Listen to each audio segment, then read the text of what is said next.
Re tout le monde, on est de retour sur du modé. On va continuer un peu ce qu'on avait fait dans la vidéo d'avant là, et ça va être fun. En termes d'objectifs aujourd'hui, on a d'abord la clean room, on va commencer par faire ça. Je suis dessus depuis un moment, j'ai commencé un peu à faire des matériaux et les multiblocs d'HV qui vont être seulement importants pour la suite. J'ai fait un peu de build, là, ça commence à ressembler un peu à quelque chose. Et je me suis enfin décidé de ce que je veux faire ici. Je vais enlever le tank, enlever les machines. Et cet endroit-là, ce sera l'espace de la clean room. J'ai commencé à poser les d'autres machines ici. Et idéalement, on va rester au diesel jusqu'à la fin de ce tiers, voire celui d'après, je sais pas encore. Et surtout, on a la clean room, mais elle est trop petite. Et ça me saoule. Donc j'étais en train de faire les matériaux, j'ai tous les blocs de plascrite qu'il me faut. On a déjà les turbines, les hatchs, donc ça c'est pas un problème. Par contre, ce qui va être un problème, c'est ça, les item filters, parce qu'il faut du polyéthylène et que ça commence à faire beaucoup et que en général ça me prend beaucoup de temps, donc on va l'automatiser un peu. Du coup, j'ai déjà préparé un peu le setup. Je copie le setup un peu d'un mec qui s'appelle Shadow Wolf sur YouTube. Il fait des tutos en anglais, donc c'est de la frappe. On va faire passer le pétrole circuit 3 dans la distillerie pour obtenir du naphtha sulfurique. Donc le pétrole va arriver là-dedans, transformer circuit 3, arriver là-dedans. Il va être mis sous forme de cellules, donc il va être éjecté en tant qu'item là-dedans. Ensuite, les cellules vont être désulfurisées avec de l'hydrogène dans le réacteur chimique. Les cellules vont passer là-dedans, vont être désulfurisées et arriver là-dedans. La prochaine étape, ça va être de le craquer à la vapeur, le composant qu'on reçoit. Donc pour le craquer à la vapeur, il va arriver sous forme de cellules dans le réacteur chimique. Il va être craqué à l'aide de vapeur. Et il va donner une cellule vide et du steam cracked naphtha. Ça permet en fait d'augmenter le nombre de composants qu'on le reçoit en distillant. Donc là, le produit qu'on reçoit, il va être distillé circuit 10 dans la distillerie. Et il va donner un petit peu de carbone dust, mais ça on s'en fout. Surtout, il va donner de l'éthylène. Et l'éthylène, c'est un des principaux composants du polyéthylène. Donc ça passe par là, circuit 10, ça donne de l'éthylène ici.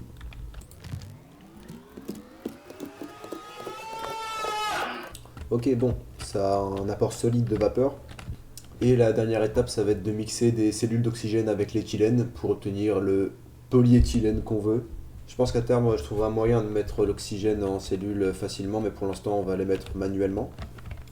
Ça tombe bien, j'ai investi dans deux super tanks, donc les deux, normalement, ils produisent. Ok, alors niveau énergie, on a deux combustion générateurs qui envoient dans un battery buffer de l'énergie.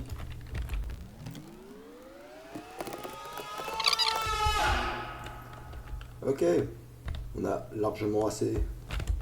Bonjour. Ouah, le zbeul. Ok, on va voir si ça marche.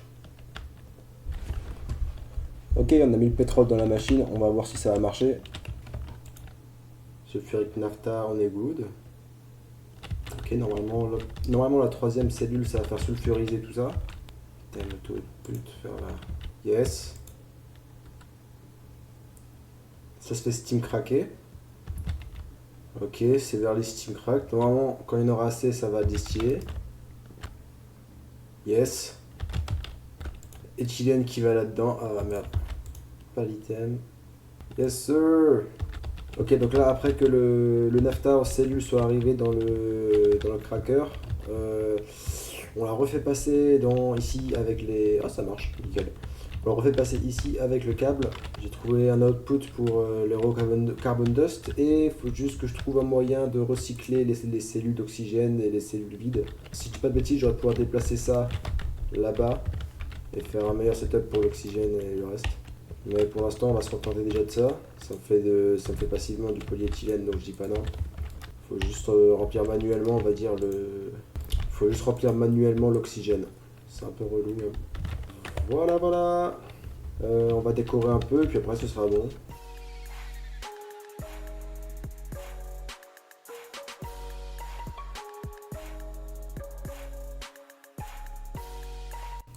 Pendant que je vais faire ça, je vais passer quelques jours à faire du polyéthylène en masse pour faire des item filters. Et, et après ça, on aura fini la clean room. Je vais pouvoir la finir, la déplacer et vous expliquer comment ça marche. Ok, j'ai fini de faire les matériaux qu'il me faut pour agrandir la clean room. Alors c'est parti pour du build.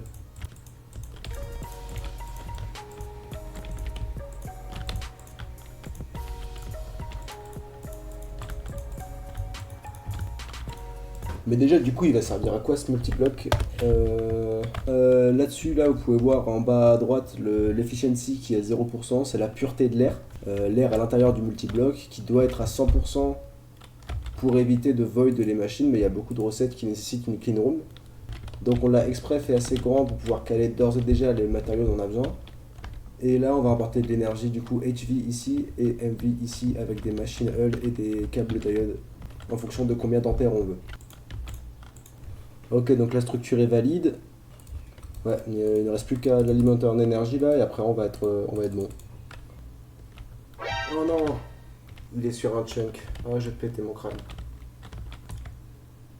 Ok, maintenant elle est tout pile dans le chunk. J'ai tout déplacé, c'était si chiant. Il me reste plus qu'à brancher tout ça au système de diesel.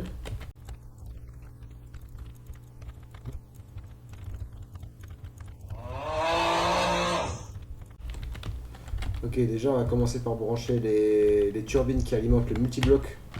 Alors en bas on a le power MV. Du coup pour faire plus simple on passe de 1 ampère de HV dans un transformer qui transforme en 4 ampères de MV. Et en haut c'est une HV donc on met une HV normale. J'ai plus qu'à faire passer le câble là pour les alimenter et normalement tout devrait bien se passer. Bon en tout cas c'est sympa, c'est bien mieux que ce qu'on avait avant ici. Ok donc le projet pour l'instant il ressemble à ça. Pour l'instant, en tout cas, on a ce qu'il nous faut pour avancer. Bon, ceci étant fait, du coup, je vais avancer un peu, je vais faire des nouveaux circuits, les EV, et on se voit bientôt.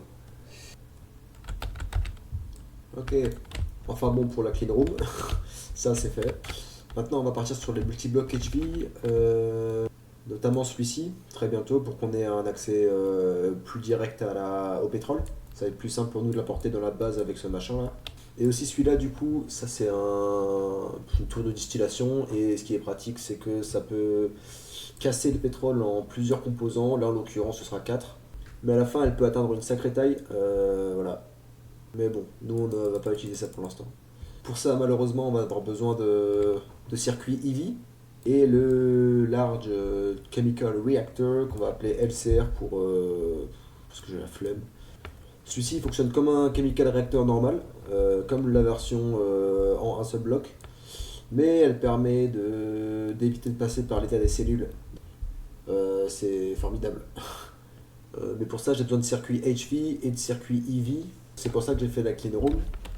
Donc on n'a aucun autre choix que d'avancer dans le questbook, parce que c'est là qu'on va faire les premiers circuits EV. Là, vous pouvez le lire dans le titre.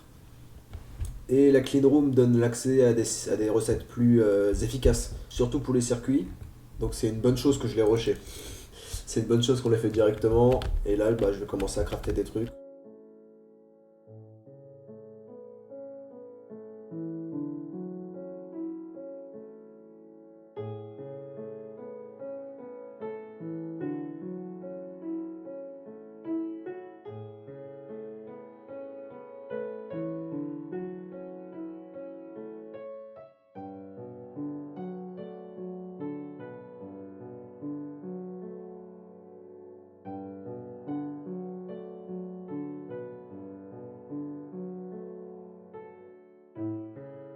Ok, jusque là on a réussi à se faire 10 processeurs de HV.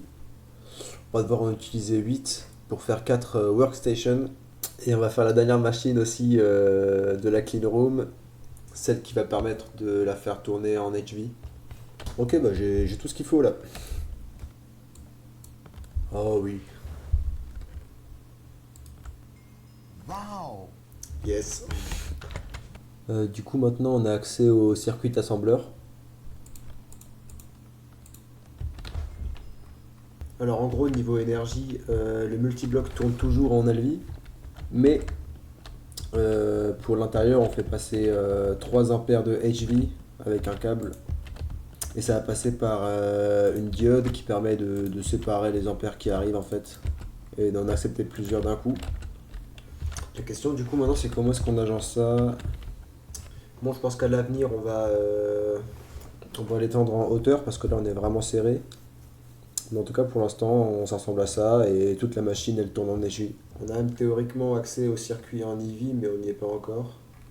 Mais bon voilà, on a une clean room fonctionnelle, ça fait plaisir. On a accès à des circuits beaucoup moins chers maintenant. On va rester là pour cet épisode parce que c'était quand même beaucoup. C'était quand même beaucoup de temps de travail. Là j'en suis à 433 heures. Ça fait 100 heures depuis la fin du dernier épisode. Mais la prochaine fois on va faire quelques dingueries je pense. Donc restez branchés. Bye bye bye bye.